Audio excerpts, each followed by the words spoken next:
பாசிப்பருப்பு பருப்பு வகையை சார்ந்த ஒரு சமையல் பொருள். இதில் அதிகமான சத்துக்கள் நிரம்பியுள்ளது. பாசிப்பருப்பை பச்சை பயிரின் தோலை நீக்கி தயாரிக்கப்படுகிறது.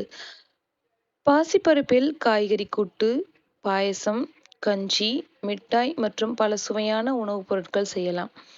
இதில் அதிகமான புரதச்சத்து உள்ளது. இது உடலில் தசை வளர்ச்சியை ஏற்படுத்துகிறது. உள்ளுறுப்புகள் நன்றாக வேலை செய்யவும் உதவுகிறது.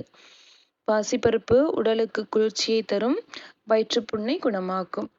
இதில் வைட்டமின்கள் மற்றும் தாதுக்கள் சருமத்தை பாதுகாக்கிறது, முடி வளர்ச்சியை ஏற்படுத்துகிறது.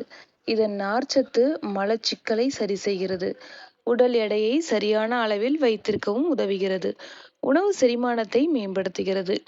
பாசிப்பருப்பு சத்துக்கள் நோய் எதிர்ப்பு சக்தியை கொடுக்கிறது, புற்றுநோய் செல்கள் வளராமல் தடுக்கிறது, இதயம் மற்றும் நரம்பு மண்டலத்தையும் பாதுகாக்கின்றது, இரத்தத்தில் சர்க்கரையின் அளவை கட்டுப்படுத்துகிறது.